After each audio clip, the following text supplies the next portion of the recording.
county is stronger than the private property owner. The county is stronger than the private property owner.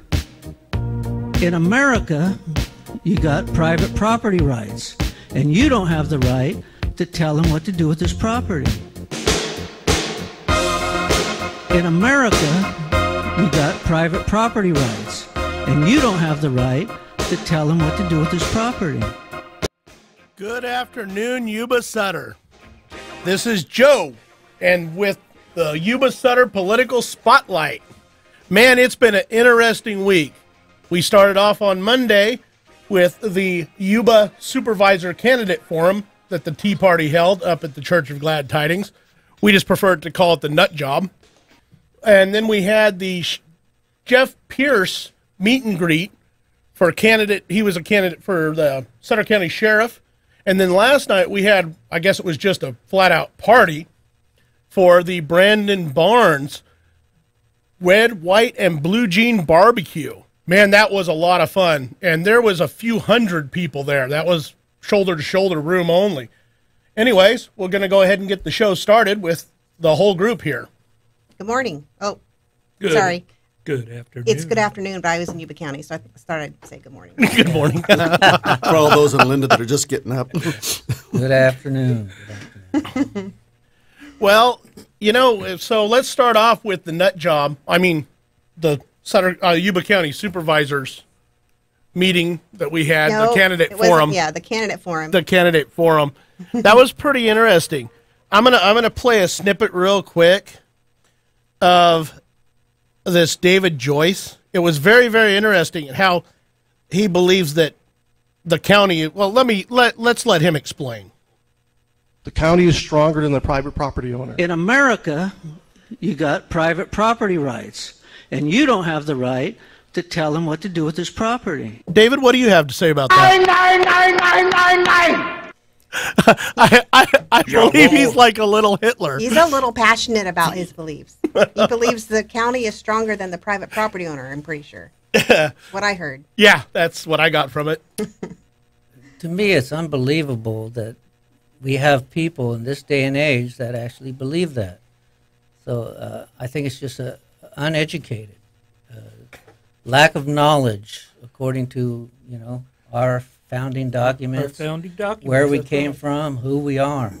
Well, and all joking aside, folks, this is actually him. This is cut from him at the Tea Party meeting, and so nothing edited, nothing added, nothing taken out. Oh, hang on, let me turn that up. We need to be able to hear. The county is stronger than the private property owner. That's a scary, scary statement for somebody that you're possibly going to elect for your public servant, because I can tell you what, servant isn't in that guy's vocabulary. Now, I can tell you this, in the Communist Manifesto, it says, and I quote, "In this sense, the theory of the communists may be summed up in the single sentence: abolition of private property." So that's the goal, maybe, huh? That's antithesis to what our founder said. Yes. Yeah. And if you have no control over your property, you really don't have private property, do you? So not at all. Yeah, the man or woman has control over their property. It's just from his person to his place, just like the Fourth Amendment says. And I want to read the Fourth Amendment again so we all are real clear on it. It says, "The right of the people to be secure in their persons, houses, papers, and effects against unreasonable searches and seizures shall not be violated, and no warrant shall issue but upon probable cause, supported by oath or affirmation, and particularly describing the place to be searched and the person or things to be seized." Now, the Fifth Amendment, which is also pretty good here, it says, "No person shall be deprived of life, liberty, or property without due process of law, nor shall private property be taken for public use without just compensation." Well, at the end of the... I'm sorry to cut you off, Tom. I thought you were done. You know, at the end of the meeting, I went up to David Joyce and I made sure that he had a constitution. We gave him a pocket constitution. I don't know if he's opened it or read it, but he sure needs to. I really believe he needs to open that thing and get in there just a little bit if he's going to run for supervisor. Well, any public servant needs to be cracking open their constitution, you know. Turn off Dancing with the Stars and read the Constitution. It helps, you know. It'll help your frame of mind. Okay, well, let's get dry here for a minute and go back to the founders. And I know it's hard. It's even hard for an illiterate guy like me to understand this, but this was James Madison, and James Madison is referred to as the father of our Constitution.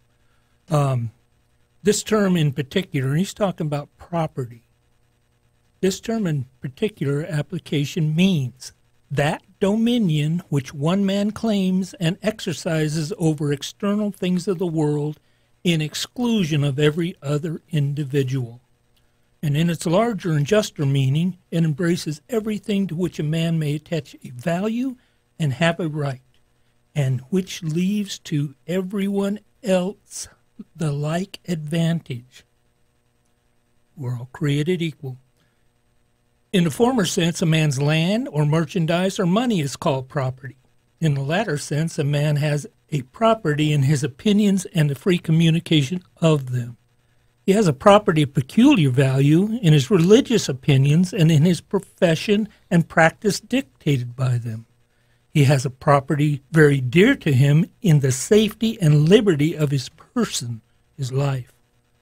He has an equal property in the free use of his facilities and the free choice of objects onto which to employ them. And in a word, as a man is said to have a right to his property, he may equally said to have a property in his rights. Where an excess of power prevails, property of no sort is duly respected. No man is safe in his opinions, his person, his faculties, or his possessions. And where there is an excess of liberty, the effect is the same, though from the opposite sense. Beautiful, beautiful, Bill. Very well put. Hey, if a man wants to take his 1957 Chevy and let it sit in his yard. That's Bill's phone. That's Who Bill's can phone. it I be thought now? Jason was We got to turning turn up those some more damn phones music. down. Okay, we heard music going off here, and we were all Everybody's wondering. looking at me, and I'm going, I ain't doing this. This is not me. So we're pretty relaxed here in the booth. Just a little. But if a man wants to take his 57 Chevy and let it sit out in his backyard and let it rust until it becomes dust, that's his right. Or he can polish it every afternoon for the rest of his life. You know, that's his business and that's his right. I think Mr. Joyce would have a problem with that, though. Yes. Well, he says, obviously, Yes. the county is stronger than the private property owner. Yeah, he evidently is not living in the USA as far as. Well, the thing about it is I just heard one main focus from both him and the other gal running in that district was Joan Saunders. Yeah, Joan Saunders. It was all about control. It was all about code enforcement, and we're going to enforce this, on you. And I don't know. It was just really overbearing. Well, Joan's afraid of shopping carts. And Well, Bob, hang on. I did hear that message. Let me play this real quick because this was kind of interesting from Joan. Still see shopping carts along main roads such as Lyndhurst Avenue and North Beale Road, which could easily cause accidents or people could be killed. Not quite sure how somebody can be killed from a shopping cart laying on the side of the road, but okay. Only if they're loaded. Did you mean the shopping cart loaded or the individual loaded? Or both. Well, and then she's also got a pothole issue. I'm going to go ahead and play her pothole issue now while we're talking about her, and then we can get into her more. Called Public Works about a near accident on Simpson Lane where a car almost tipped over after hitting a pothole. That was a big I pothole. looked at the road the following morning and called Public Works again. I was told they had $10 million of road repairs to make and would get to it when they could. A year later, it's still, none of those holes have been repaired or filled with sand or whatever. Wow. Okay. First So we're off, paving our roads with sand now. yes, we're paving there them with anybody sand. in- You caught that, huh? We're paving them with sand, but usually if a pothole is big enough to flip a car, it's a sinkhole, not a pothole. But minor play on words, I guess. It didn't sink it completely. It almost tipped over. So we have shopping carts that are going to kill people Killer shopping carts. and killer potholes. Main concerns. That's okay. Well, personally, I hope they do fix a few potholes, because I'm still planning on that 15 cents a gallon doing something. Well, Well, they're hiring enough Caltrans people to figure that out. Oh, they're, are they? They're hiring. They're going to figure it out, but they ain't going to do it, right? well, but here's the thing. They're I mean, going to engineer it. she states part of the problem. If they're filling it with sand, they haven't learned how to fix a pothole yet is the issue. Well, yeah, I think they're a little bit better than that. Yeah, there is always that. I mean, just coming over into Marysville, that road you mentioned the other day, like this is terrible. Oh, the 5th Street. Yes. Yeah. That's a little rough. That is just, they built a brand new hospital. It looks like they would have put some of that money back on the hospital to fix the road a little bit. I know every time I build anything that's more than a couple $1,000,000, they want me to fix every road around it Yeah. and put in a new water line and a traffic signal. And, my $2 million project goes to a $8 million project because I got to do all the city improvements that they want. But especially in Yuba and Sutter County, that's why there's no building here, because we want you to fix everything and be responsible for everything around you. It's amazing. But Yeah, because the cities and counties are all tapped out, huh? They don't have no money for infrastructure. They spend it somewhere else. well, that's okay. Yeah, They're just going to pick your pocket and give you a 1% tax increase, and it'll all be good. Yeah, It'll all Mr. work out. Joyce has a good answer for that. He wants to have zero tolerance code enforcement. And let's see here, where is it? Because code enforcement makes our community better and brings in a great source of revenue. That's direct off his wow. off of Right his off of his webpage. webpage. Yes. Yeah, code enforcement for revenue. Code How Better about that? for better What- for worse, it is a Oh, it wanna is a hear source of something? revenue. Asset This- forfeiture? This is even better. It says the county must manage its funds better and also have a serious discussion on how to bring in new revenue streams. Yuba County has for decades had a reputation outside of its borders as being a county that cannot manage its funds properly. So if you can't manage your funds properly, you just need more funds. Don't learn to manage. That's the argument that he's putting out there. Exactly. I can't be out of money. I still have checks left. Exactly.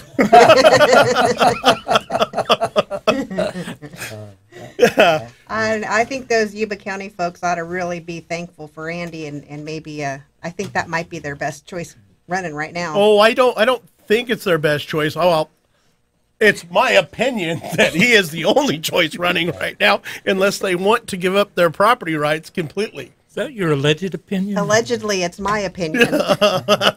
No, Yeah. that's my opinion, that period. Andy Vasquez has got to be the choice in this district for sure. I mean, I was just a little concerned about what I heard from his opposers. Well, if the people get out of bed to vote, then that's who they're probably going to vote for. You can vote by mail now. Oh, yes, you That's can. right. So, okay. And the polls are open to, after lunch. Before After long, you'll be lunch. able to vote by iPhone or whatever phone you got. As many times as you want. Just keep Yeah, just keep keep clicking. pushing the button. Yeah. Send. All right, so that wraps up. That was District 1, I believe. I had a Yeah, that's question District for one. I had a District question one, for yes. Bill, and what you read on James Madison there. He talked about, and maybe you can bring that up again, the that your thoughts are and your opinions are your property. That's right. Yeah, can you read that again? Yeah. He has property of peculiar value in his religious opinions and in professional and practice dictated to him. That's one portion. Money is called property.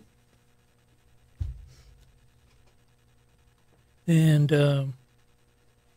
Yeah, that was it. Okay. The bottom line there that was spoke about was that your thoughts are your property, and that really sinks in with me. I like that. In this day and age where we have the thought police and That's then right. we have the propaganda machine, that's Trying to put shove it down our throat every day, we can still go back to our founding fathers, and they covered that issue too. It's quite amazing, isn't it? Yeah. These people weren't stupid. They were they were old white rich people. They were before the revolution, but they offered their lives, their treasure. Yes, and I believe each one of them went through the ringer. Yeah, and many of them died, and many of them came out broke. Yes. Again, look at the YouTube video. It's called "The 56 Signers of the Declaration of Independence," and it tells their story of what happened to them. Story of each of them. Yeah. But you know what? Every one of them and everybody in this came out free. That's right. Mm-hmm. So Here's another thing John Adams said on property. It says, the moment the idea is admitted into society that property is not as sacred as the laws of God, and that there is not a force of law and public justice to protect it, anarchy and tyranny commence. Property must be secured, or liberty cannot exist. Yeah, you can't have liberty if you don't have private property rights. That's That's right. right. You can't own property. The There is basis no of our liberty. So I hope Mr. Joyce is listening in today or down the road. and can get a clue. Get a little bit more up to speed on the people's rights. Yeah, there were a few more things. What we might do, Jason had an idea, is highlighting some of the things that were posted on his websites that people might want to pay attention to, and maybe ask him a little more about those things. Because what honestly makes this David Joyce so scary is all of us tend to pay attention to what somebody says very closely. And Tammy, you thought he was great. You really liked him up until he got upset and blurted out, that the county has more rights than the private property owner. Right. And then even in our private discussion afterwards, Exactly. I was telling you, well, yeah, he misspoke. Maybe, he didn't say it quite the way he wanted to. Let's, give him a little slack. And he goes, no, you said, no, you need to look at his websites. And you showed me, and I'm like, oh, all right. It's not just a single incident. There's a pattern here. And there's a message behind what he's. Yeah, it was like he stapled his feet to the floor and just kept stapling with his with his website and his Facebook page. It was awesome. Yeah, because honestly, Good job. I thought maybe, I like to give people the benefit of the doubt. I'll hear them out. I'll hear everything they have to say. But once you show me a pattern revealing itself, then I can make a more informed decision. Like, yeah, that's probably not a good choice. I lived across from a neighbor for probably 25 years. And the guy was a likable guy, but his house was in general mess, in my opinion. Okay? I'm entitled to my opinion. But never once did I ever say to him, I think you ought to do this to your house or that to your house, respecting his private property rights. Because I expect the same respect back from my property rights. It's not our business to tell him, to move his wheelbarrow or paint his eaves or whatever, that seems to be bothering us. So it's our business to get our own self in check and not be bothered by it. Well, another way to look at that too is in my work within code enforcement in the past, when I worked over at City Hall, you would get calls, and these people would be complaining about their neighbors, but when you would ask them, have you talked to your neighbor about it? And, all the times it was, well, no, I can't go talk to my neighbor. And some of the things they would tell me, I'm thinking in my mind how I would resolve the problem is like, for some reason, somebody never puts their trash cans away. They always leave them down by the road. Well, after trash gets collected, just go out there and tip them over on their side. Maybe they'll get tired of picking them up all the time. I don't know. But I mean, just communicate with your neighbor. Maybe you can work something out. Yeah, or maybe, just pull those trash cans in for them. Yeah, or you could do that. Maybe Yeah. maybe they have a bad back. Or, It doesn't cost you a thing. Exactly. And if it bothers you that much that you're going to make a phone call about it, come on, really? Is it? Well, is it that I think much trouble? that's part of the mentality that's been pushed upon the people over the years, and that is turn in your neighbor. Didn't they practice that in communist China? Mm-hmm. Turn in your And neighbor. communist Oh, yeah, that's what'll be too, next. Yes. Oh, Susie, they had the mama-san that said, well, it looks like Susie's pregnant. I don't know any good Chinese names, so Susie is it. But, oh, well, you're only allowed to have one baby here in China, so you got to turn her in. So I think that mentality pushes that. So on to District 5, and that was at the Sutter Buttes Tea Party Yuba County Forum or Town Hall. We had open mics there. There was no scripted questions or anything. We believe in the public being able to ask their supervisors directly.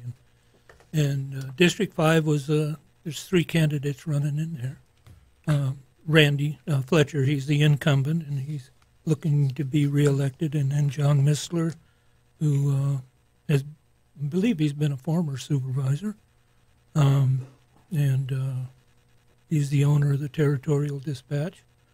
And also Alton Wright, and he's lives up in the foothills and had some things to say too.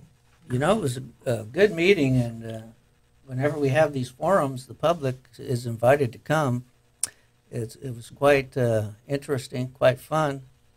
I think Randy Fletcher got a good skinning a little bit there that night. Yes, he did. A lot of people questioned him quite frequently about how often he recuses himself.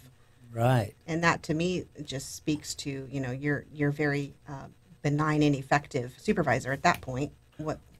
The question is, how can you recuse yourself if you're representing the people?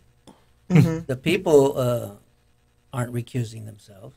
So, you got to get in there and, take your licks. Just do what you need to do. Well, what I loved is he came in and he says, we have a surplus of money in Yuba County, but we want to go ahead and raise your sales tax. So, I had to get up and ask him a question about why, and he went through, and let me back up. He went through this whole spiel of why and how and what for and everything else. That's and, a professional tactic, Jason. He talks until you fall asleep. Exactly. Then you lose interest. You know what? If you look at his signs, I drove in from Orville today to do the show, and I was looking at his signs, and he looks like that kind of guy that goes on for hours and never says anything. He even looks that way. So, but anyways, getting back to it, I asked him about it, and he says, well, it's as if you don't pay off your mortgage in a set amount of time, and just on and on and on and on. Finally, I told him, the fact is what you're telling me is if I can't pay my bills, I can go pickpocket my neighbor, because that's about what it accounts to. Mm-hmm. And you could see a gleam in his eye like, that might be a good idea. Maybe that's what we should call it. That was my opinion, that what he took out of it was, pickpocketing your neighbor's okay. It's fine. If you can't pay your bills, you got to pay them from somewheres. So let's pickpocket our neighbors. But no, whenever I have a surplus of money, I don't look for ways to necessarily generate a whole bunch more. I'm good with that. I'm good with having a set amount and living comfortably. Well, not only having a surplus, live within your means. Exactly. Yeah. Don't go look to the people to generate more money. That's what we have to do. Isn't that a common theme, though, that seems like between most of these guys? It's just how to get more. Yeah. Yes. Not how to do better with what we have, but how to just get more. Yes. And more is never enough. How to generate revenue. And I didn't write it down, but they said a certain percentage of the budget was, a huge percentage of it, was for the jail and for welfare. Wasn't that what he said? Do you remember? I remember the jail was like most of the budget. Jail was most of the budget. They didn't have a lot of discretionary income. Well, I know whenever we went to Jeff Pierce's meet and greet, Jeff Pierce said, it was about half of the sheriff's budget is for the jail. I mean, that's a big chunk. Of course, that was Sutter County, too. Yes. Right. Might be confusing Sutter County with Yuba County. Yeah. Yuba County gets a good portion, like $3 to $5 million from the federal government for having an ICE jail. Well, and that's the thing is we went to a lot of events this week. It was a busy week. It seemed like we were constantly going and writing and getting everything ready to go. Hopefully it's going to slow down a little bit, but I don't see that happening with the campaign signs that are going up everywhere and everybody wanting to get that extra dollar for another sign. It seems like we're just going to be ramping up. Yeah. Maybe we got to get some of those guys out of the jail to go fill up our potholes with sand and get all those killer grocery carts off the streets. Well, you I mentioned think Sheriff Arpaio would. Yeah, absolutely. He instituted the road chain, the ball and chain. Pink underwear and green bologna. Yeah. I wanted to get back to you mentioned Yuba County, how they get money for their ICE jail, and that was one of the concerns that the Board of Supervisors expressed when they were presented with that resolution to be a non-sanctuary county. And so they're considering that, but from my perspective, that's just like, the government's holding something over your head. That's right. So, in my opinion, that's the definition of tyranny. When you fear repercussion, you fear your government. That's tyranny. When the government fears the people, that's liberty. And so, I would encourage them to that it shouldn't be an issue. It's a non-issue. No, it shouldn't be. And who elected these people? People. People did. We Not did. Jerry Brown. Mm-hmm. Jerry Brown didn't vote for you guys. Mm-hmm. Your citizens, his constituents voted for you. Mm-hmm. That's who you owe your allegiance to. Right. And to the rule of law, right? Yes. Yeah. Been Because doing. without the rule of law, then we have, The rule of man. yeah, we have a majority rules, and I like the explanation when you have majority rules and you have 4 foxes and 1 sheep sit down for dinner, right? That's democracy. Democracy. Yeah, that's 2 wolves and a sheep deciding what's for dinner. Right. That's democracy. Which is not what we have, right? We have a republic. We have a constitutional republic. Yep. Like was one of the things I brought up in that sheriff and the citizen seminar was reminding people that we are a republic. Yeah, that just and one of the candidates there, it may have been David Joyce, called us a democracy, and it just He did. turned it off. Well, that's the common And it is term of the day. because I they're mean, drilling it into our yes. kids at school. and on the national media, everywhere you turn, it's democracy, democracy, democracy. But the truth of the matter is, and it's right in our Pledge of Allegiance, right? Yes. I pledge allegiance to the flag of the United States of America and to the republic. Yep, to the which it republic. stands. Say it all the time, but how easily people forget. 9 out of 10 people, you ask them that question. That's right. So, Alton on District 5. First off, if you looked at District 5, that's a big chunk of area that It's huge. one person is responsible for to be a supervisor for. But Alton, what I've got out of him was vote for me. That was the answer to any question. You ask him a question. Vote for me. How are you going to solve this problem? Well, vote for me. You got to love it. I mean, it's simple. It's straight to the point. Vote for me. That's his go-to answer. Just vote for him. I always mispronounce his name, but Territorial Dispatch, Missler, Yeah, John Missler. seems to be a very outstanding person. Had good answers. I liked him a lot. I really did. And he didn't beat around the bush about it, and he knows there's issues there, and he knows it's not going to be a cakewalk to fix it. And he knows it's even going to be even harder to try and fix it with no money. But he's not about raising the taxes to try and get the money to fix it. He's trying to work within his means, which says a lot for somebody who says, you know, there's issues, but we've got to fix it, but we got to do it within our means. And you're not everybody's going to get what they want from that. Yeah. He had a lot of intelligent things to say. He engaged himself very with respect and intelligence when he kind of got into a debate with Randy Fletcher, and it almost turned into a debate. we had to reel him back in. herding cats. Yeah, but that might be interesting. Maybe they'd be willing to do a debate. I just think we need a rink and boxing gloves. There you go. There was a little back and forth about water too. So that was very interesting. They're talking about District 10 and the levees and how they need to protect them. So there's a lot of things that the public's missing out on if they want to, know what these guys are talking about. It's good to get in there. Now, on the way here, I drove over two rivers, and they both look beautiful right now. If you ask me, the water's flowing down there, and they're not overflowing, but they're full.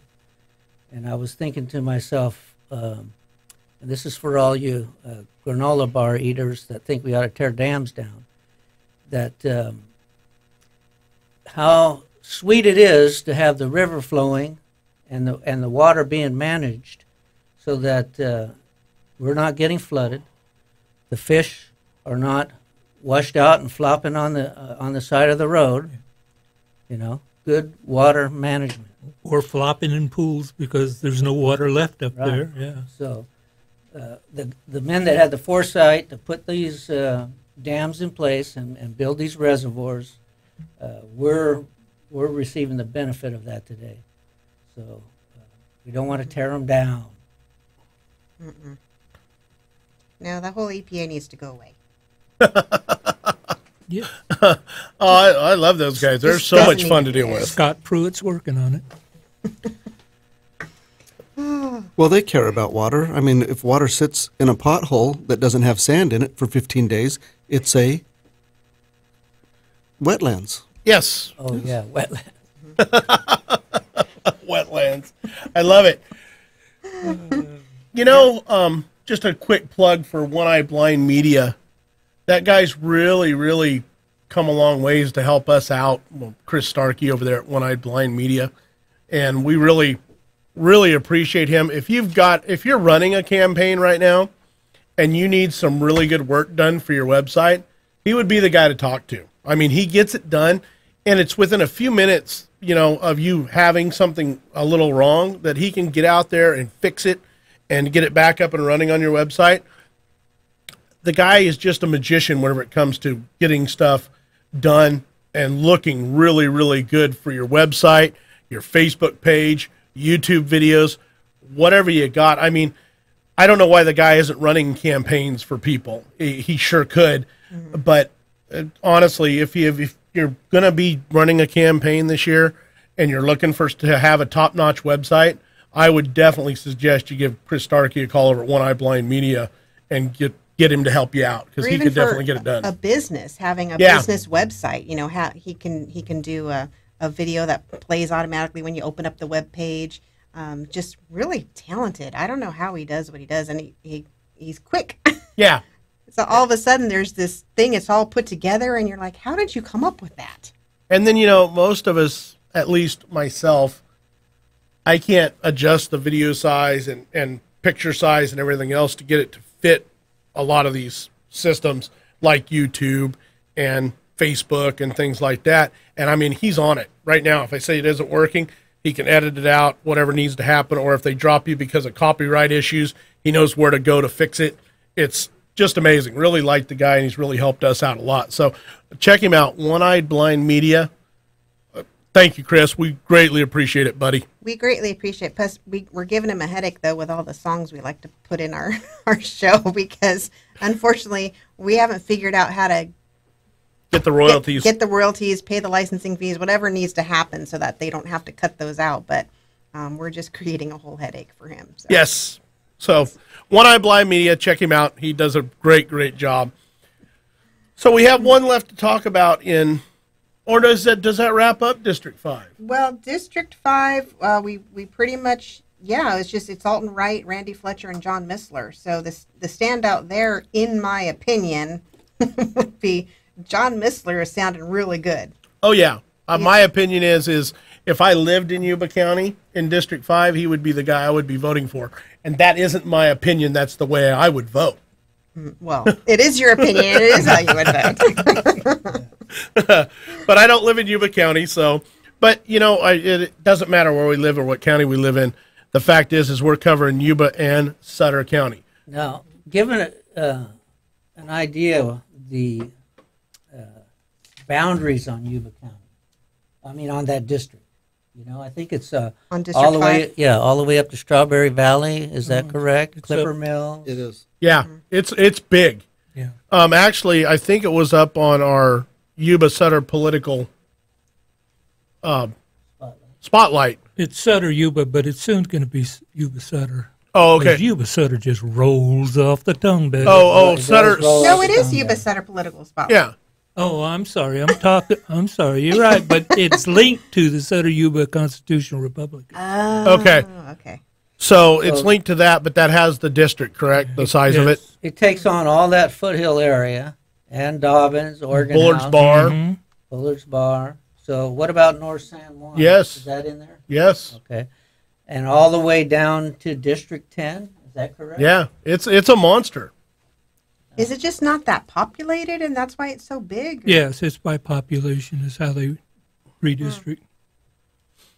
Man, that's a large area. Yeah, it's a big area. So Well- you got a lot of farmland in there, from out there in District 10 area, all the way up to the foothills Yeah. in Loma Rica and Bangor. That was one of the speaking of District 10, that was one of the issues. One of the complaints. Yeah, the people out there in District 10, they want to widen that road. And the problem with widening the road is they figure they'll have more traffic into Marysville, which will just congest it more. And then, it just got a big mess. So they want to look into a bypass.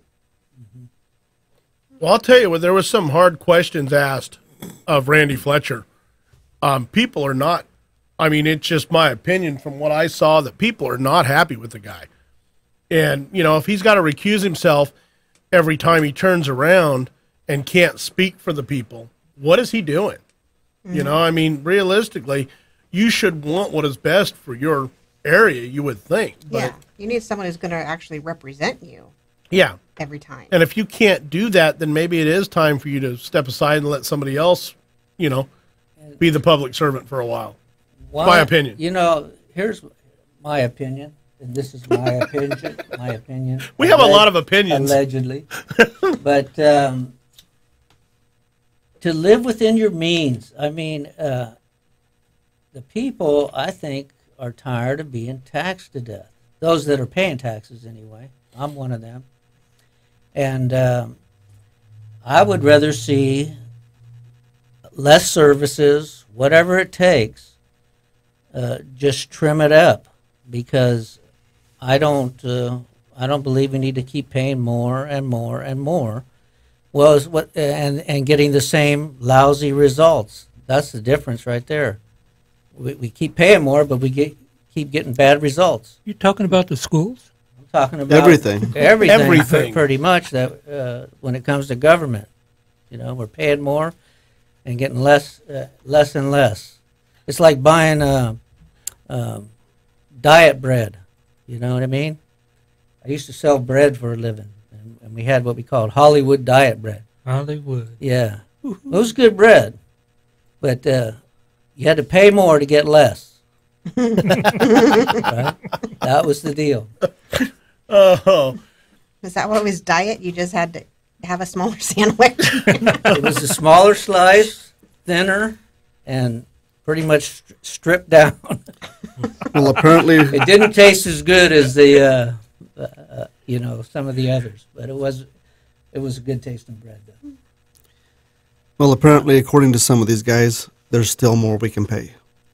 Yeah.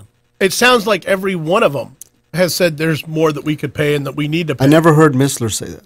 That's true. I was thinking about other forums that I had been to. But yeah, 99% of them have said that you're going to need to pay more taxes because we can't afford to run on what we've been running on. No, Well, then do less. I mean, it's not going to hurt us if you do less. You aren't doing anything now, in my opinion. how about this? Instead of doing less, work harder. You know? Yeah. There you Or go. work at all. Yeah, work harder. So, I mean, that's what we have to do in the Well, private sector. The We have sorry to work thing, harder when the chips are down. you know, the sorry thing is that since the early 1900s, government has stepped in where church should be. You know, and church could weed out the people that didn't produce, didn't help. You know, Oh yeah, they weeded and help the them- people that did. And- They weeded them out. I'm reminded the scripture says, "If a man doesn't work, neither shall he eat." So That's the problem. Every jurisdiction in government, it's their like goal is to expand, and that's what they focus on all the time. Is how can I expand? How can I get more power, more area, more jurisdiction to rule over? And that's the unfortunate thing. It's not the way it was meant to be. You have your self government, you have family government, you have church government, then you have your civil, and then your federal. But it really all the responsibility needs to fall on self and family. I think people are finally starting to take a little bit of notice about all these taxes, though, because I hear more and more people, how did this happen? How did this get this way? If they just little bit at a time, they implement all this stuff. It's like, what do we hear now? Talk about regulating our wells, putting meters on our wells, putting a device on our cars to see how many miles we drive, and to be charged by that. I mean, it's just never ending. oh, never ending. You got it, man. That's because the federal government decided to redefine waters of the United States. And that's basically every drop of water that falls to this earth. Well, that's mine. I'm going to claim that. I own that. Well, just the mere fact that they can say if water sits in a hole for 15 days that it can be designated as a wetlands, and then you can't do anything with that property. Yeah. I'm sorry, I'm going to go out there and empty that water if I mean. Yeah, that's ridiculous. I'm reminded. I went to a meeting, and this was several years ago, or no, I think it was like 2 years ago when we were dealing with the drought, and we had the head of the Yuba City Public Works, the water department there, and I asked her. I said, "Can you tell me who owns the water in California?" And so she gave an answer, and she didn't give an answer. And so I asked her again, "You didn't really answer the question. Can you tell me who owns the water in California?" And she says, "I'm not going to answer that question." So the people own the water in California. She took speaking lessons from Randy Fletcher, didn't she? She recused herself? No, she just wouldn't answer the question. She spoke around about the question, but didn't answer the question. Yeah, but she's probably said a lot. Yeah. Oh, yeah. She said a lot of words. And likes to hear herself speak. Baffle apparently. them with. Yeah. A lot of words. I'm not sure what they mean, but there's a lot of words thrown out there. Okay.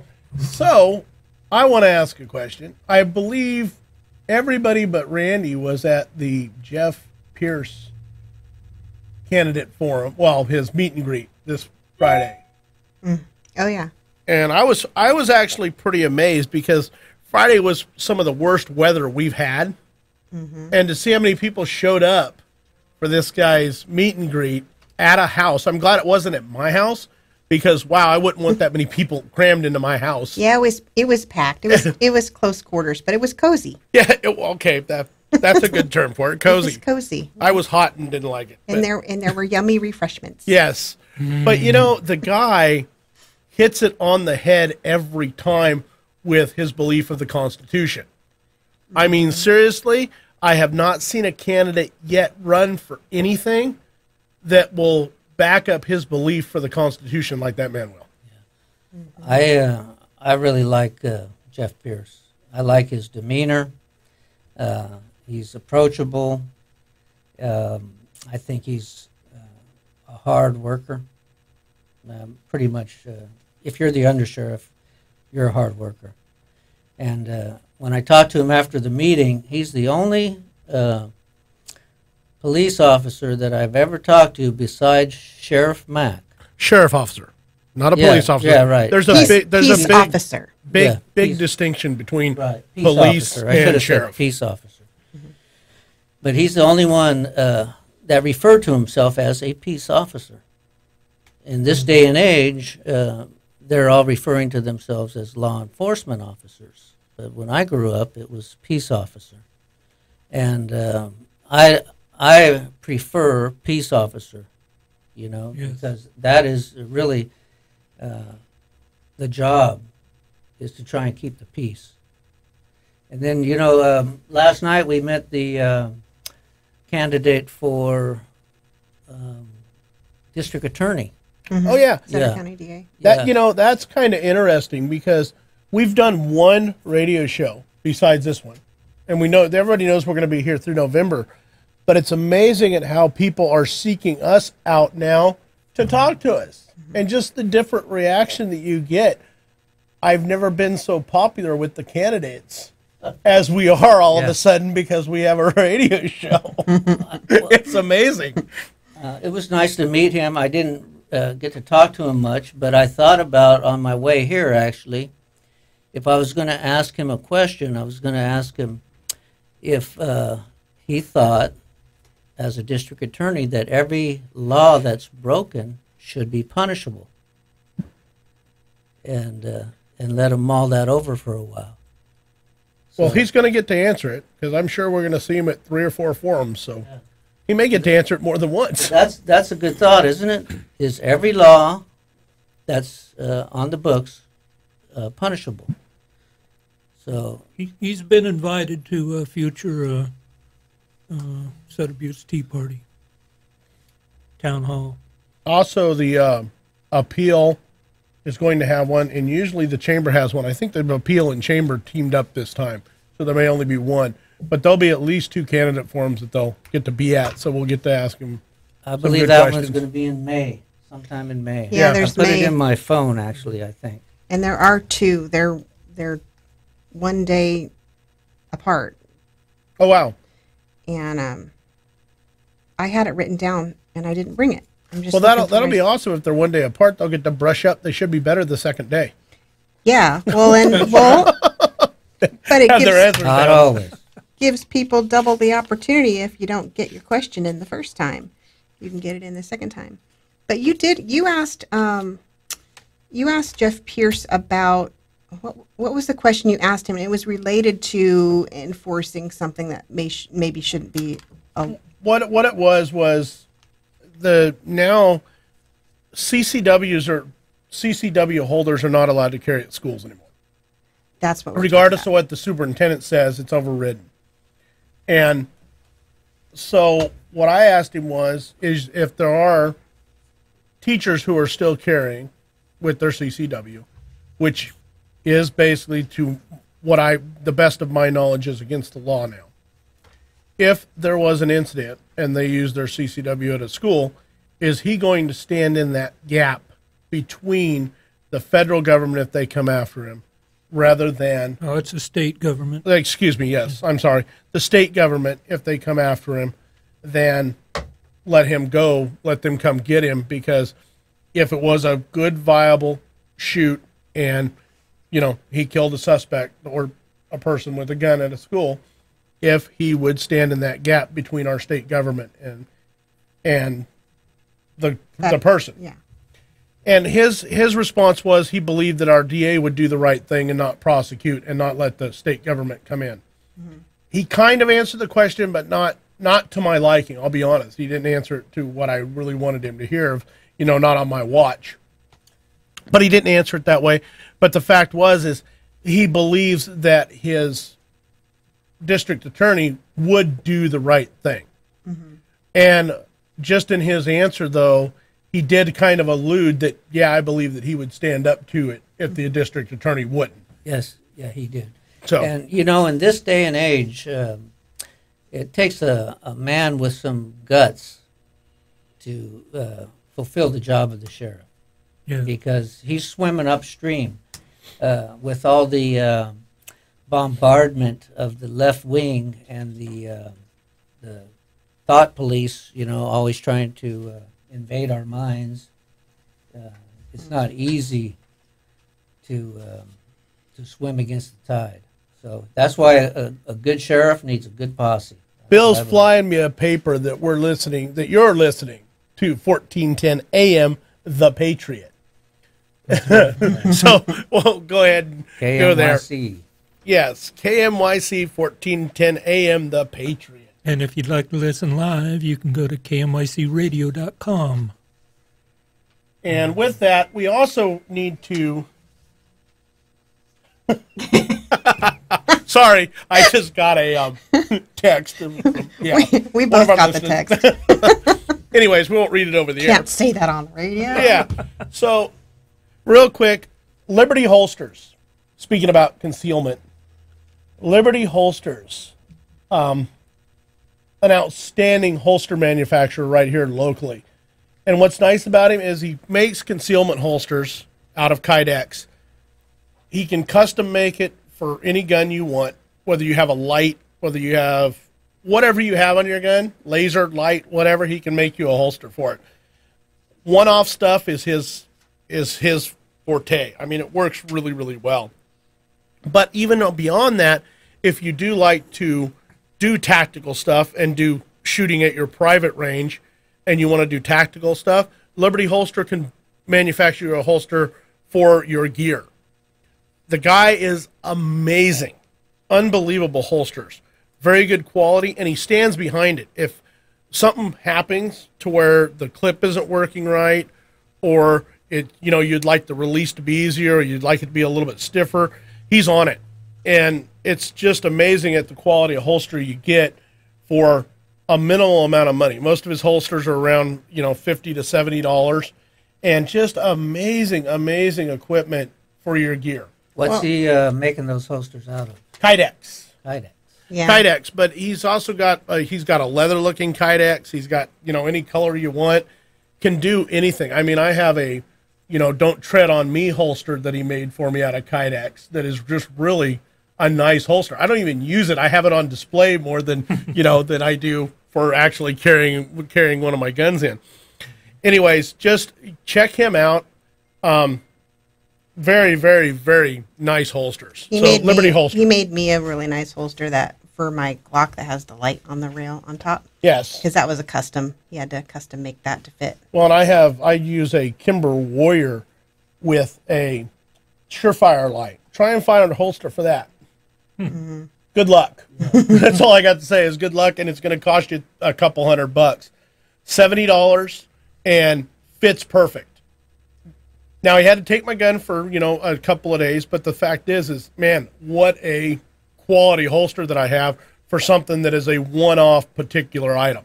So whatever you need, he can definitely make it. So he's a good friend of ours, and he does really, really, really quality work. So Liberty Holsters. I think he's got a Facebook page. Yes, Liberty check it out. Holsters. Definitely. All right, we're going to have to take our regular break. You're listening to 1410 AM, The Patriot. Thank you, Bill. I appreciate that. All right, we will be back shortly. The county is stronger than the private property owner. In America, you got private property rights, and you don't have the right to tell him what to do with his property. I'm Paul Stevens.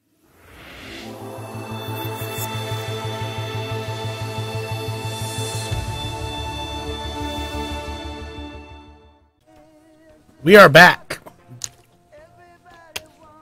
We are. Well, we all ate a brownie for lunch. I'll be back. Some of us are still chewing. Still eating. That 5-minute break wasn't quite long enough. It wasn't one of those special brownies either. So I had time to go over David Joyce's narrative here a little bit more. And wow, the guy is truly just, I don't know. He really, really wants to be in control. Totalitarian. Yes. We do not need totalitarianism any more than it's already prevalent in our society. No. People out there, you've got to realize that it's us that are in control. It's the Yes. people that are in control. Yes. That's the way the founders wanted it, and that's the way it was in the beginning. There was a deal that went on in Texas this week where you have some guys that are constitutional carry guys, and I believe Which is legal in Texas. yeah, You which should open be carry, yeah. should be legal Should be legal everywhere. here, that's right. Anyway, they were in a town called I think Olin. Almost. ALMOS. Yeah, Alamos, okay, in Texas. And they had previously called the police chief, told him that they were going to be there exercising their rights and just, marching or whatever they do. I don't really know. But they were met with some force and being roughed up. And I don't know much more detail than that, but I know that yesterday some 560 people converged on that town With their rifles. with their rifles. That's right, and their handguns, and they were walking around, exercising their rights. That's Yes, right. but the I watched a little video on that, and the one of the leaders of that organization. Here's what he said, and I really liked it. He said, "Remember, guys, we're the good guys, right? We have the right to keep and bear arms, and we're the good guys." And so that really rang home with me. We got to remember that if we're living under our Constitution and we're not violating other people according to the common law, we might offend them, but if we're not damaging them, somebody else, then we're the good guys. So I've got to mention it, and it's on the, if you go to the Sutter Yuba CR, as in carriagereturn.com, or Constitutional Republicans in this state case, at the very bottom in the middle, there's 3 videos at the very bottom. In the middle is one called Mark Robinson in Greensboro, North Carolina City Council on the gun show. They were trying to shut down the gun show. This man's a patriot. This man digs it. He knows what the founders wanted and what they meant. And you go there and you'll see what activism is. And I encourage everybody out there to go to their city councils, go to their board of supervisors, speak out. You elected these people. You have a right to tell them your feelings. right. Yes, yes. Whoever just texted, we are eating Brandon Barnes's brownies. And they're good. I believe that man, that video went viral out there too. It may have. Yeah. So he pretty much told the truth of the matter. Yeah, that was a very, very good video. Where did you find that, Bill? It's at the bottom of SutterYubaCR.com. Constitutional Republicans? Yeah. Constitutional Okay, Republic. yeah. All right. Well, so going back into our sheriffs a little bit, we want to recap on our David Joyce, and Randy brought up something at the break that he wanted to bring up about, was it Alton? Well, there was some stuff about Alton, but also about David Joyce again. And this is Yuba County supervisors. Yes. Not sheriffs. We're jumping around. I'm We're sorry. going back to Yuba County supervisors. Sorry. That's okay. I'm trying to run a couple This other is stuff things that's right really stuck in my craw. It's just like Tom was talking to the sheriff about every little law that's broken. If you're gonna, what did you say? If you're gonna, Is every? I was referring up like I'd like to ask the district attorney if every law that's gonna on prosecute. the books should be punishable. because David Joyce has in here zero tolerance law enforcement. zero tolerance. So we were talking a little while ago about the trash can being left out on the. That's outrageous. That's just. So regardless if it's a viable law or a law that's really should be a law or a non-law, we call pretended legislation, shouldn't be a law because it doesn't comply with The Constitution. the Constitution. Mm-hmm.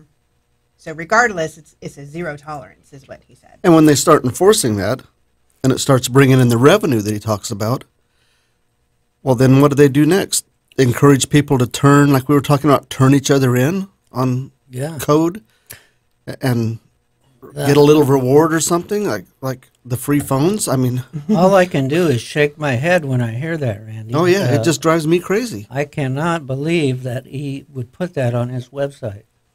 And with the multitude of laws, I mean, you can't even go to the store without breaking some law these days. Yeah, and here's the thing today, that David Joyce may not think that he's, committed any or regulation offenses on his property, but tomorrow that could change because there's a new regulation that now affects him. And that's the unfortunate thing about most people that aren't involved in politics. They don't find it the need to get involved until it directly affects them. And that's really a problem, because then all of a sudden they have an issue with it and they're looking for others for help, and we're like, we've been here all along. We've been trying to tell you, right. But now all of a sudden it's directly affecting you, so now you care. Well, they can do like the state politicians do. This is what's good for you. These are the gun laws for you, but they don't apply to us. Right. Yeah. Right. All of them walk around with bodyguards, right? with those nasty things called guns. Guns. Yeah, the scary ones. Yeah, the ugly ones that look like real assault rifles. I wonder if we could get them to just start carrying around grocery carts. The killer ones. the killer grocery Hey, I'd like to see him pushing some grocery carts, to tell you the truth. Well, I think we can help the county out if everybody just carries a bucket of sand in their car with them, in their vehicle with them, wherever you're driving around. If you see a pothole, just dump some sand in it. I think that would help out a lot. Let me tell you, I hit a few potholes, man, and the sand, I don't know if it's going to work. Have you ever almost flipped over from hitting a pothole? No, but I hit a pothole on Interstate 80 one time on my Honda Goldwing, and I had a little Indian emblem mounted on a Goldwing. That's the way I bought it. The guy wanted an Indian, but he bought a Goldwing, I guess. No, he wanted an Indian, but he could afford a Goldwing. Yeah, there you go. Anyway, it knocked that thing clear off. Yeah. It was a real teeth chatterer, that one was. Has anybody ever been in a Suzuki Samurai and hit a pothole and tipped over? That might do it. I've been in a Suzuki Samurai, and I have flipped over. You know that already. I know. But it wasn't because of a pothole. I have... It's amazing any adolescent male makes it to adulthood, is all I have to say, at least in the neck of the woods I grew up in. I have tipped my tricycle over in a pothole before, before I started school. Well, if you want to jump over to Alton Wright on the same subject as revenue, okay, he brought up the pot growing up in the foothills. What a problem it is, and it is. I mean, I'm not a pot smoker. I don't grow it, but he said for Granny, I think he said Grandma or Granny or something, that grows her 6 plants, she should be allowed to have her grow for her medicinal purposes, which I don't have a problem with, because we need the revenue. That was he didn't say how much revenue or what he's going to. So what's next? We're going to start getting charged for our tomatoes when the pot revenue isn't. We're growing our produce. Is there anything sacred? Is there anything that they cannot, that they don't want to tax? Well, like I said, I'm not for pot grows. I'm not a pot person. I don't care about those that use it for medicinal. That's their business.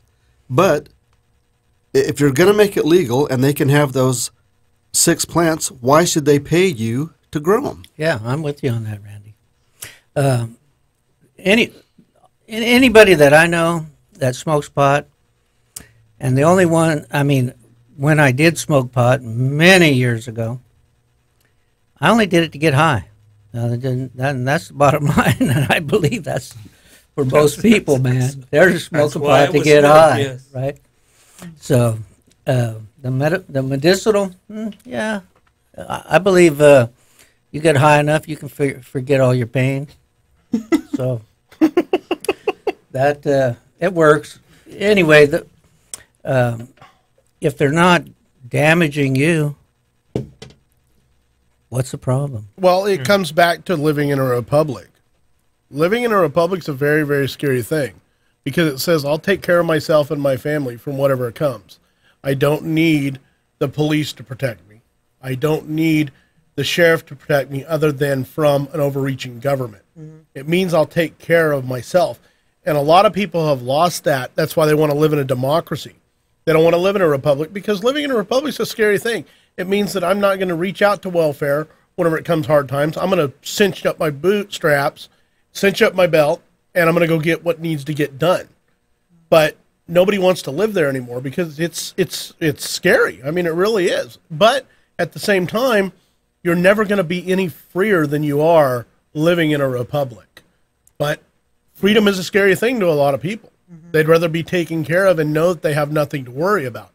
Well, that isn't the way I want to live my life, I can tell you. That isn't liberty. And that's not my opinion. That's not allegedly. That's how I want to live my life. Yeah.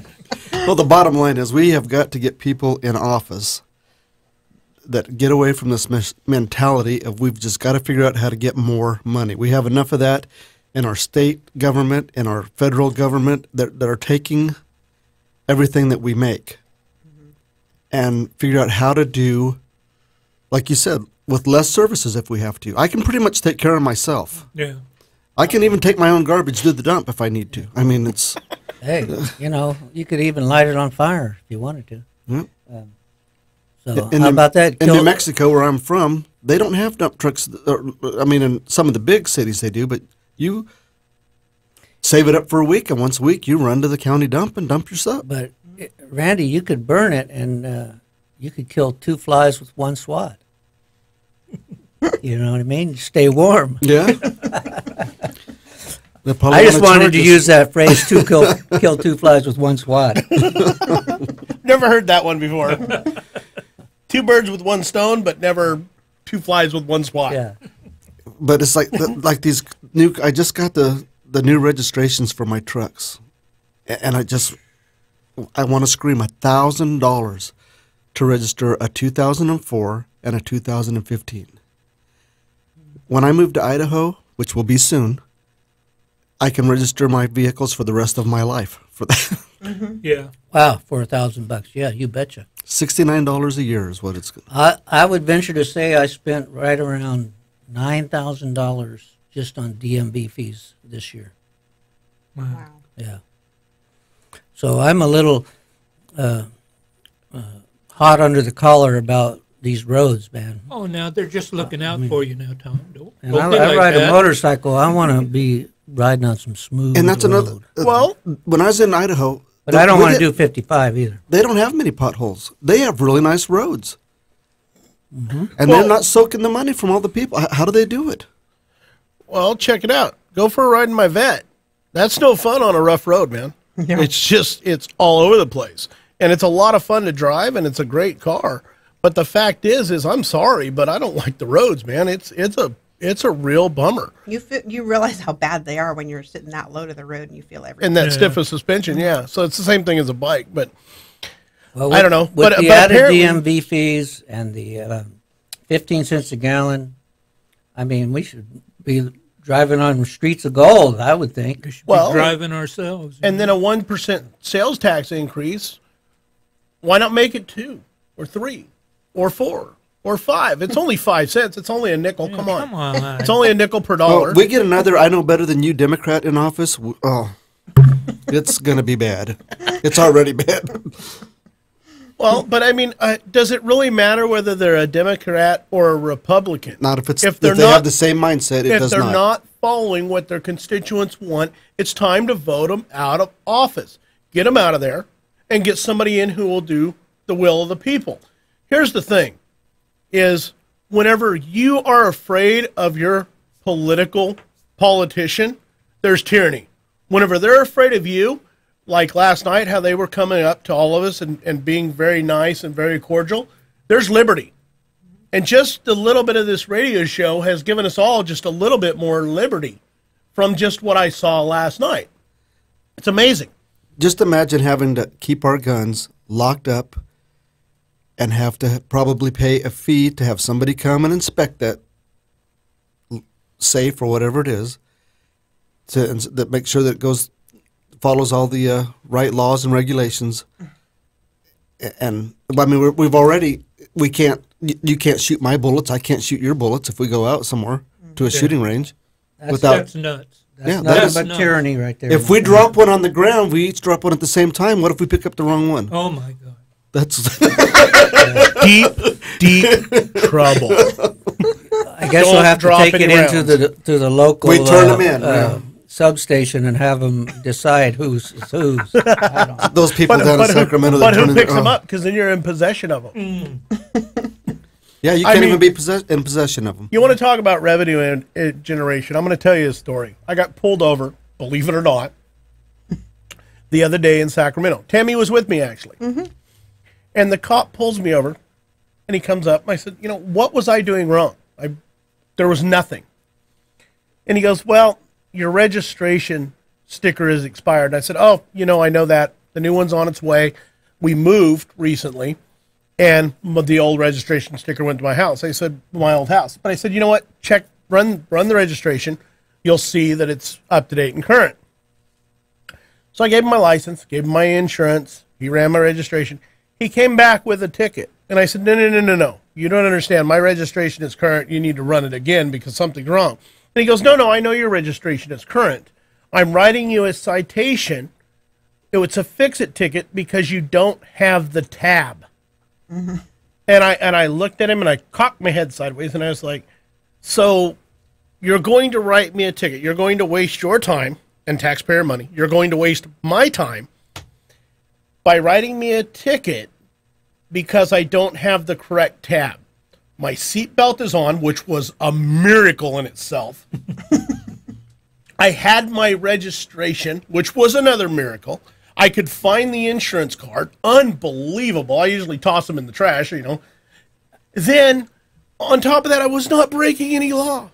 Do you not understand zero tolerance? Still wrote me a ticket for no tab on my license plate. I mean, zero really? Tolerance. We need to. Jawohl. There's no harm done, right? We need to do a little expose on common law one day on the radio here. Well, yeah. Because common law, I believe it's if nobody is injured, then there's no foul. No harm, no foul. Well, but the interesting part is, let me finish my story. Because we had a 15 to 20 minute long conversation about why I was getting a ticket. And he couldn't explain to me why it was worth his time or why it was worth my time to write this ticket, because there's no income, there's no revenue generation on this ticket that I got. If I correct it within 30 days, it takes time away from me to go down and get it signed off, but there's no fee. So he wasted the taxpayers' money on his part, wasted my time on my part, and still gave me a ticket that is going to get resolved, and it's going to be no revenue generation and be no cash out of my pocket. What was the point? He was justifying his existence. Well, Joyce will change that. Now fix-it tickets will have revenue. there you go. And I mean, seriously, is that what we're looking at? Is now if you get a fix-it ticket because you don't have the tab and everything else is current and you're good to go, that they're going to put a revenue generation on that? A court fee of $50? A citation fee of $50? Don't give them any ideas. Yeah, now they're good. There you go. So, yeah, that's my story, and it's just, it was amazing to me because he really couldn't give me a good reason of why, other than that's his job, and that's what he does. And I'm like, wow, okay, so that was, but apparently they were pulling every car going down the street that day over. They were, yeah. Because there was like 6 of us that were pulled over in a line. Wow. I think there was more than that. And everybody got a ticket. I just don't know if they got the same ticket that I got or not. But like I say, 4 miracles happened. I had on my seatbelt. I had my registration handy. I had my driver's license, and I had my insurance card. I threw my insurance in today, and I put my front license plate on last week. I see some guy in Oroville got killed, stopped because he didn't have a front license plate. Something ensued. I just read part of it today. Wow. And he ended up getting killed? Yeah, it was in the appeal, I think. It's kind of like shopping carts. Yeah. You know, those dangerous shopping carts that are going to kill or maim somebody. You just never know. I bet you they flip over in potholes. I bet you they do. Well, that's what makes them dangerous. They're not dangerous whenever they're upright, only whenever they're laying on their side. Well, maybe if you're riding in them and they flip over. That could No, kill you. that's a jackass thing, I think. Oh, I think they have seatbelts in them now.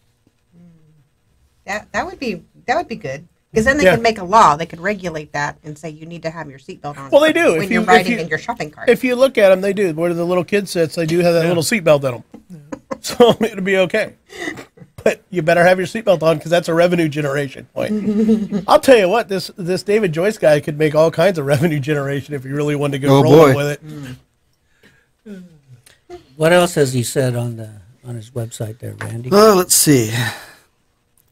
He does say a couple of positive things. Let's hear it. Well, that's good. This is being accessible and listening to the constituents of my district every day. I gain support from people because I simply listen and also make myself accessible. Well, let me tell you what I heard whenever I heard him listening to us. It was very interesting on what I thought that I heard. Can you hear us now? Can you hear me now? So yeah, it was.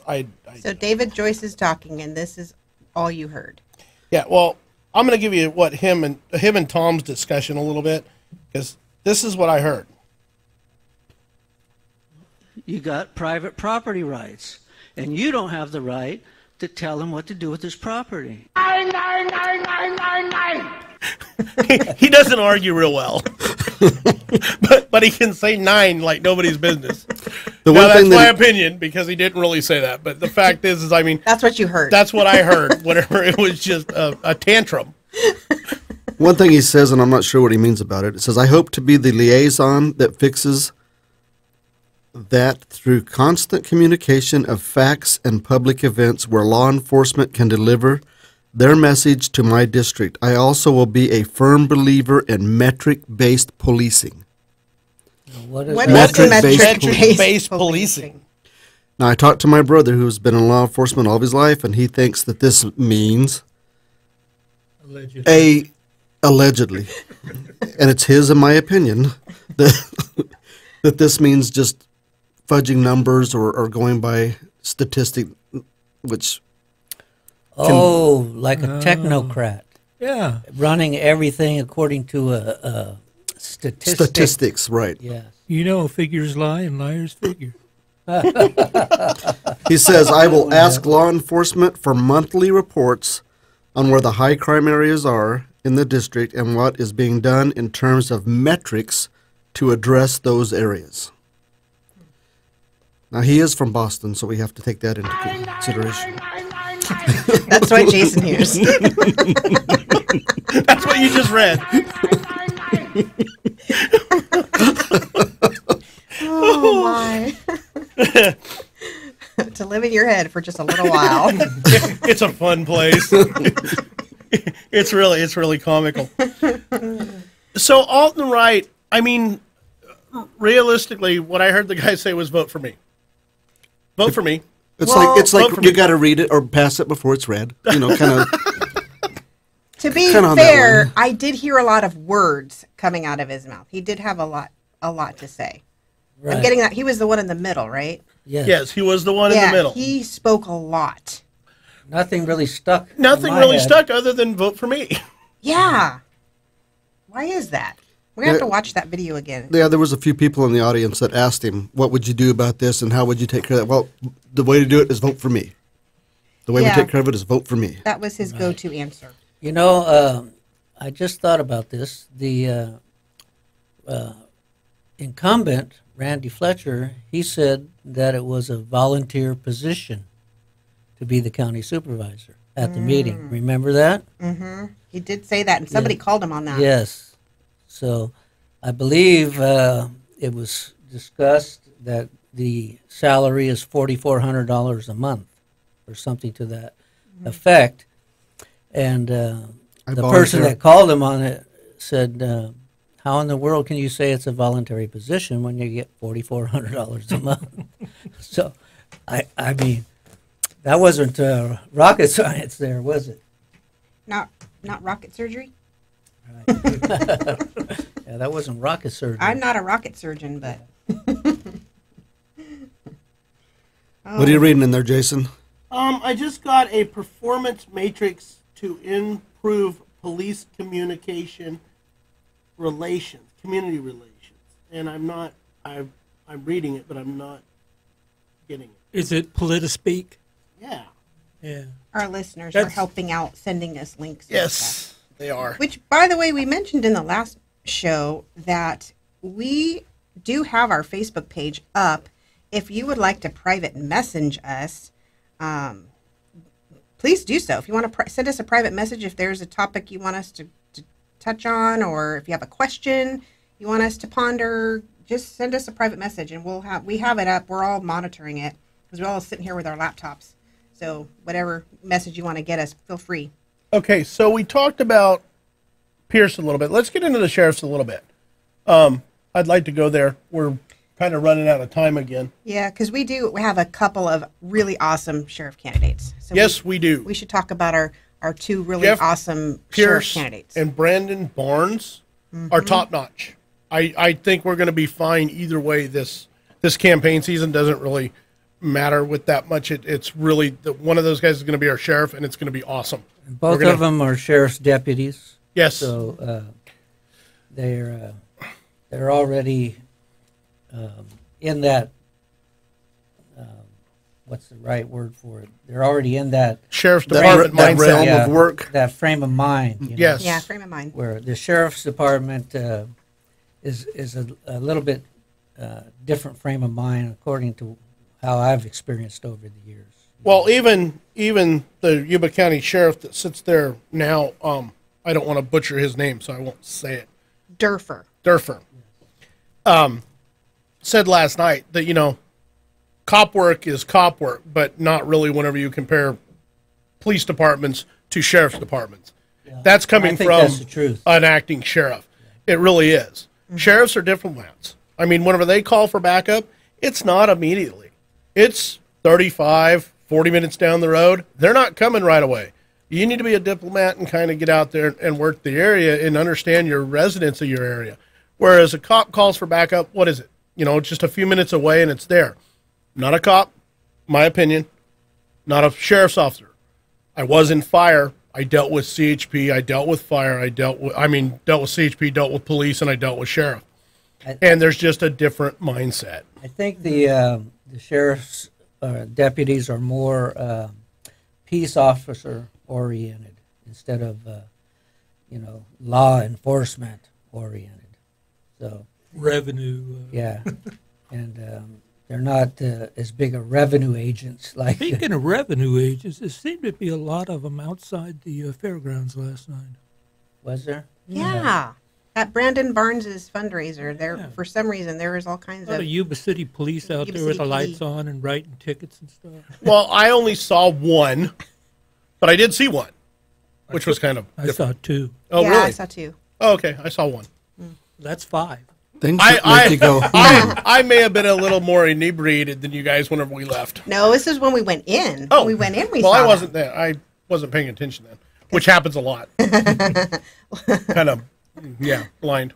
To the Well, world. I recorded the speech that Durfer gave at Brandon Barnes's event because he is endorsing him. Yes. And so maybe we can get that uploaded to our Facebook page so other people get to hear it too. If you weren't at along with the few hundred of us that did show up, if you couldn't make it, you'll get to hear what he had to say. And then we have what Brandon Barnes had to say too. He spoke very well. I want to say that I believe Steve Durfer did a real good job too. Absolutely. as county sheriff, Yeah. and he's going to retire here soon. Going to be missed. Yes. But, I believe he diligently wanted to do his job to the best of his ability, and I believe he recognized our Second Amendment rights, and he was approachable. I know we met with him one time in the over at the jail, and it was a good meeting. There's no two ways about it. I mean, we're losing two very, very good sheriffs, right across the river. The part that is really disheartening is we have two really good sheriffs and could be a mentor if one of them was staying a little bit longer to the new sheriff that comes in. But now they're both retiring at the same time, so we're going to have two brand new sheriffs on either side of the river. Yeah, and Yuba County, Sutter County, I mean, we both going back and forth. Everybody that lives here is pretty much like the same city in a way, Yeah. because They we're always should- back and forth. They should work together a lot more than what they do. Oh, yeah, we're so intertwined. Absolutely. And I wish I knew more about the Yuba County sheriffs that are running. I guess I really shouldn't say much because I don't know much about them. But Well, we're going to dig into those guys. Right? Yeah. Oh, yeah. And get the scoop. I know that everybody I've talked to really has great things to say about Wendell. Well, we're going to haven't get to meet those guys. They're coming up here pretty quickly, I think, to be have a campaign. A forum. So that'll be interesting. And then the other fellow, I think it's Tang Seng Chow, I think is how they Yes. pronounce it. Tang Seng I saw him putting up signs up in the foothills, and I turned around real quick to try to go, but he was already gone. I wanted to talk to him a little bit, but So he's putting out his own signs. well, I think it was him. Okay. Well, no, I'm just saying that's a go-getter right there. If he's Sure. willing to go and put out his own Yeah. signs and not have somebody else do it, that says a lot for his, what he's about right there. That he'll be willing to go do it himself, do the legwork, and get out there and get it done. Well, that's part of our radio program. We need to get to meet these guys and ask them what they're all about and give our commentary on them. So That's if it's good, it's good. If it's bad, it's bad. Exactly. Yeah. It is what it is. We're pro-choice here. We choose to say what we want. we still have that Allegedly. In our opinion. But I had a really, really good time at Barnes's Red, White, and Blue Jeans Yeah. last night. That was a really, really good time. Till we didn't get the $200 cake that we were bidding on. No. Wasn't due to lack of trying. Well, we got some good brownies. Yes, though. we did. Lots of good brownies. That were robbed from me. My Diet Coke was pretty good. I think somebody spiked your Diet Coke there, buddy. Was that what it was? I think it was. Or, Yeah, it was pretty awesome. The auction that they had for a lot of the goods. That was pretty neat. And the crowd was amazing. The crowd was absolutely amazing. To see the county come out in support of a candidate, to come out in support of a good candidate that way was really, really, really awesome. Really enjoyed it. Had a good time. And Brandon was working his butt off, talking to everybody Well, yeah. and answering questions. There were so many people that wanted to talk to him. He pretty much didn't get to sit down, I don't think. No, I don't think he sat down one time. So Work in the room. and then Matt Conant was there, and that was a good chat. So it was a nice night. Yeah, lots of good things to say. You were saying about how with the two brand new sheriffs, they're not going to have really a mentor, on the other side of the river, but they could look to that sheriff of El Dorado County, Sheriff DiAugustini. Now that's a constitutional sheriff, so maybe he'll be able to be a mentor. Yeah. Well, and I mean the guys that we have running that are really in the race are both that they've been sheriffs a long time. I mean, they've been around the good sheriffs. They know, I mean, each one of them has worked for a really good sheriff for quite a while. So I don't think it's going to be too much of a problem. I think the guys over in Yuba County will have a good person to talk to, knowing that they've worked with a good sheriff for a long time. Yeah, and I think the retiring sheriffs will be available to help the incoming sheriff. You know what I mean? Yeah. I just think that's a given. Knowing how Steve Durfer and Paul Parker, both pretty good guys. So Yes, I'm sure very, they're very going to good be guys. available to help the incoming sheriff. Yeah. Well, there were quite a few. What do we call? We don't. I was going to say law enforcement. Somebody might smack me. Peace officers. Peace officers. There Peace were quite a officers. few peace officers that were at the event. They recognized them. They stood Yuba up. City peace officer. Yes. Yeah, there were some Yuba City PD there. Yeah, it was good. They recognized retired military, active military, current law enforcement. But yeah, there was a lot of people that showed up in support of him, and that was really good to see. So very fun night. It was more like a party than. Well, it was a then- party to us. We didn't have to be campaigning. I know it was really nice to not be campaigning and glad handing, be there to just party. Yeah, So good Yeah, times. when I was doing a little research for a radio program today, I stumbled upon the Constitutional Party. And I want to read this little bit that they put on their website. It says, "We oppose legislation and administrative action utilizing asset forfeiture laws, which enable the confiscation of private property of persons not involved in the crime. Forfeiture of assets can only be enforced after conviction of the property owner as a penalty for the crime. Such forfeitures must follow full due process of law under criminal prosecution standards." So I really like That's that right. from them because in this day and age, there's asset forfeiture going on all over the United That's States. the local IRS. Yeah, they're taking. You're guilty until proven innocent. Yeah, they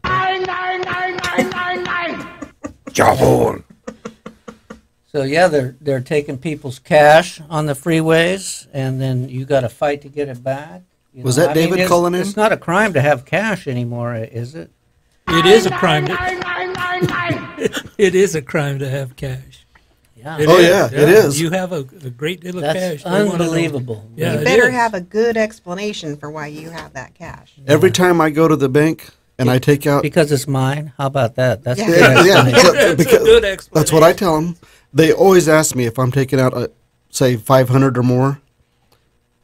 Oh, are you buying something? What do you do? That is unbelievable, isn't it? And what's even more scary, when I sold a four-wheeler, I took that $5,000 check to Bank of America to cash, and they said they did not have the funds available in the bank to cash that large of a check. $5,000. $5,000. That's amazing. Well, it was a Friday, and everybody was getting money out, and it's like, I don't care. You're Bank of America. Yeah. I mean, you would, We're broke, folks. not Bank of Greece. You're Bank of America. yeah.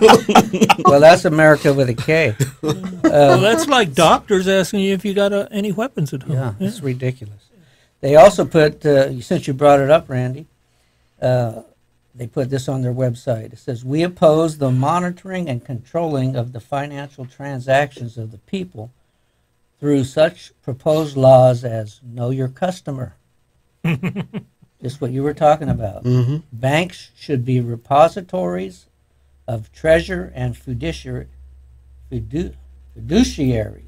Well, that's a tough word. For the people, not enforcers for the state. Yes. Any information regarding customer transactions the state obtains from banks must be subject to the traditional Fourth Amendment safeguards. So, there it is. We That's have our- we that- have a lot of Fourth Amendment violations Yes, by the courts. yes, Start all with that. over the place. I even went to put money in the bank in a different town Yeah. where I didn't know the tellers, and it was the same bank, and it was only $2,000 or something like that. I had my deposit slip and the check, and she wouldn't take it. Are you kidding? I didn't have no. She said, "I need my ID." I said, To put money in? "Yeah, to put money in." I said, "My ID's in the truck on the job site, and I'm not walking over. You know, it wasn't too far. I walked to the bank." I could see it for taking money out. Yeah, But I mean, that's what I told her. I said, "I'm putting money in. I'm not taking money out. There's no risk to you." You know. but she would not receive it. Wow. That's Anyway. interesting. I don't know. So the Constitutional Party, if you get a chance to look into them, I was pretty impressed with their website. Bill's flashing me the sign again. 14:10 a.m. The Patriot. The Patriot. KMYC. We Yes. like that. KMYCradio.com/player. I like the name, The Patriot. That's I a do good too. name for a radio station. Yes, it is. Because that's what I am. I'm a patriot. And we need more of them. We need more of them. So, back to District 1 really quick. I would think it was safe to say that Andy Vasquez is the best thing going. I know he's the incumbent, and, a lot of times you want to try some fresh blood out for your politicians, but I don't see either one of these replacing him being any better. At least with Andy, you know what you're getting. And he's These other ones are scary. Andy Yeah. Vasquez at least knows what's in the Constitution. Exactly. Yes. Respects it. Exactly. And Well, I don't know if Joan's so much scary as she is just uninformed. I mean, I don't know what you mean by, but David Joyce is just downright spooky. Well, the one thing that I wished I would have cut it out and tried it on is because the one thing she said is she was instrumental in getting the Edgewater subdivision to raise their ground level. up, their ground level up 4 feet for flood. If you go back and look at the pictures when it flooded, it was above the rooftops or at the rooftops. So 4 feet made no never mind either way. She was instrumental in imposing that on that landowner, On that developer. on that developer, on the landowner. She was instrumental in imposing that.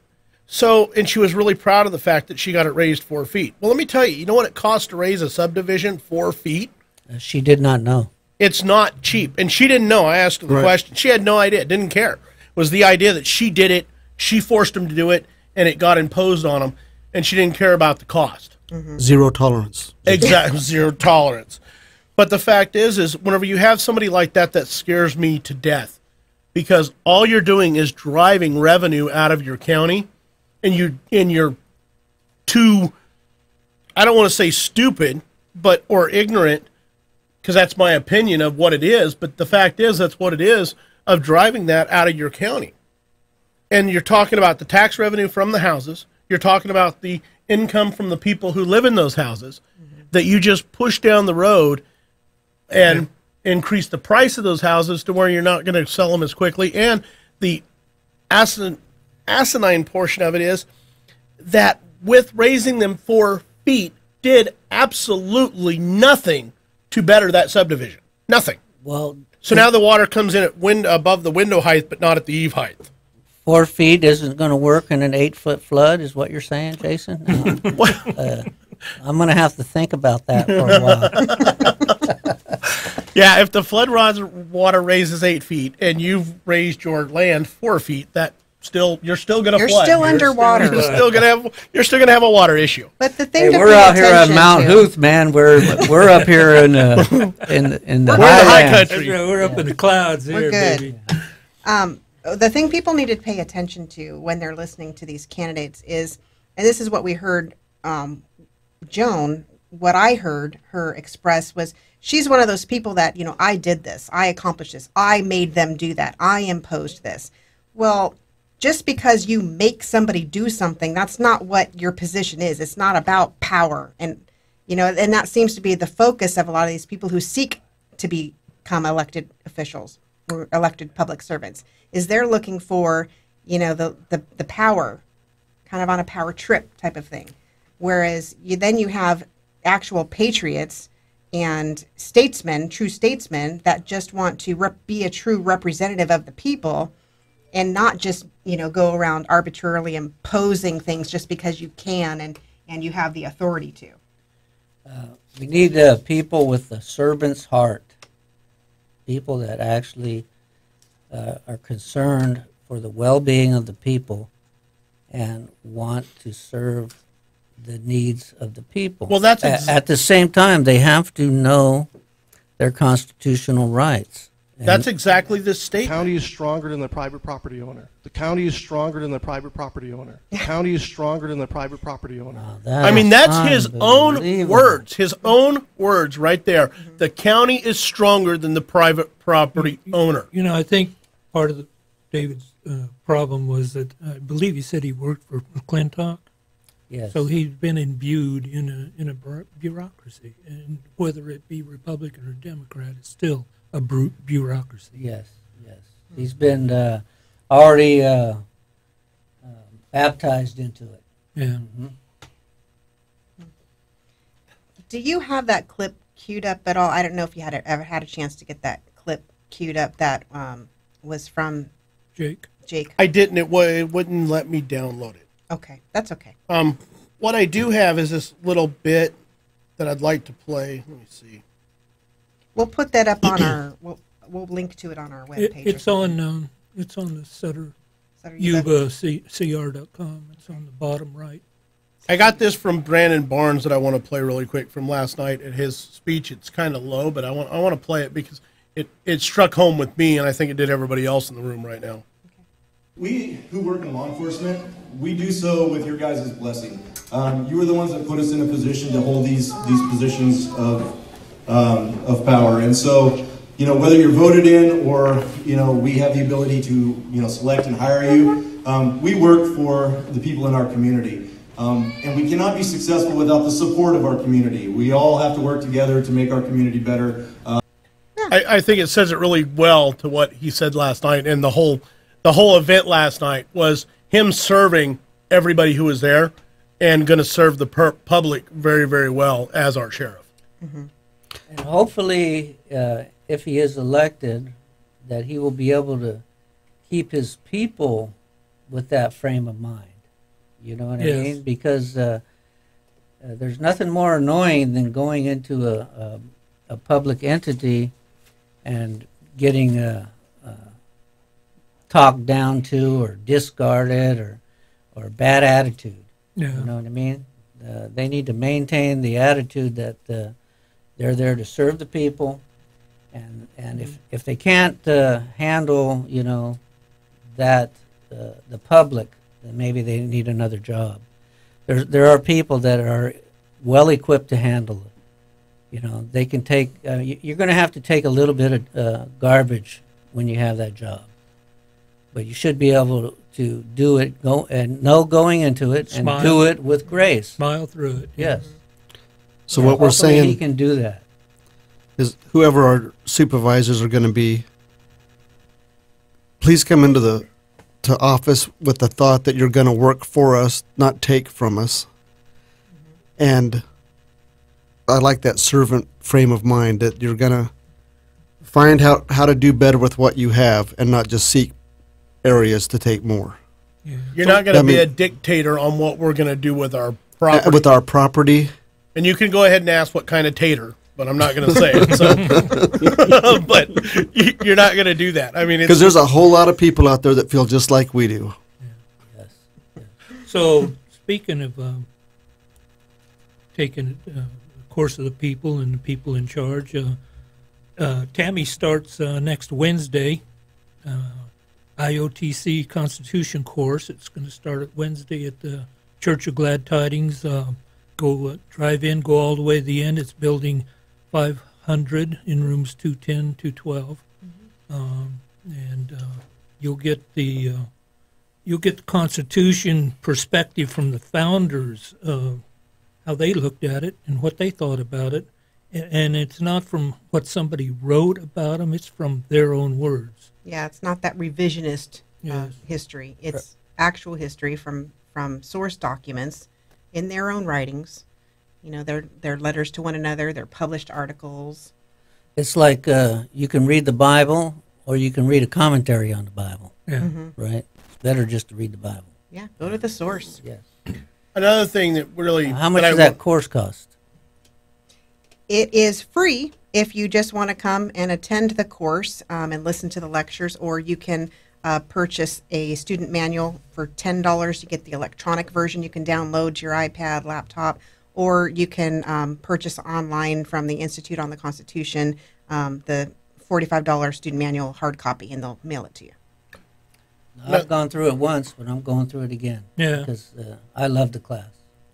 Well, another thing I want to say is, I can't get over Brandon Barnes and Jeff Pierce, because another thing that Jeff Pierce said at his meet and greet Friday night was he's already talked to the sheriff that is there now and one of his captains, and I believe he said that they've already accepted this, that from here on out, any new people coming into the sheriff's department, they're going to give them a pocket constitution whenever they swear them in. Mm-hmm. And he took the constitution class for the sheriffs. Mm-hmm. And I mean, just little things like that, it shows you that these guys are willing to learn, they're willing to listen, and they care about what the people have to say.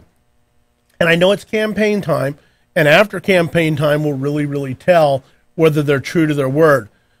But I've talked to these guys, and I've looked them in the eye. Mm-hmm.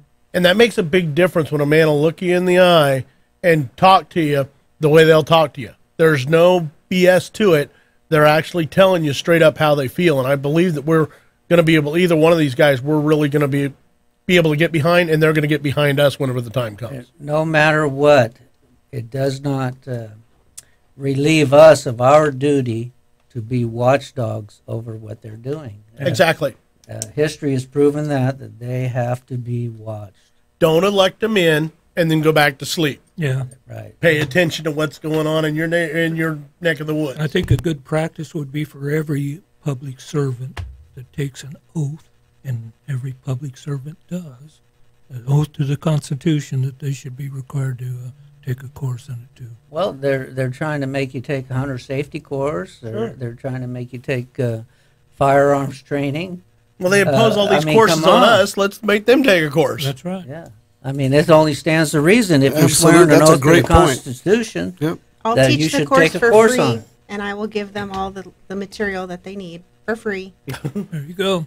And you're talking to any elected. Any Any elected or elected. appointed or made out of whole cloth like the NGOs. Look, also we have the Sutter Butte's Tea Party,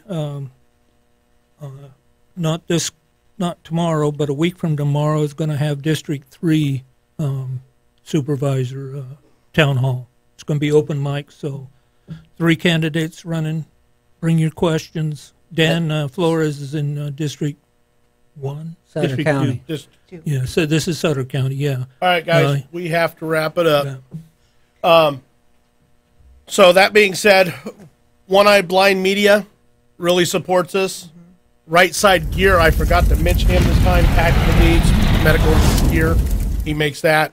Check him out. And Liberty Holsters. Have a good week, guys. We'll talk to you next weekend.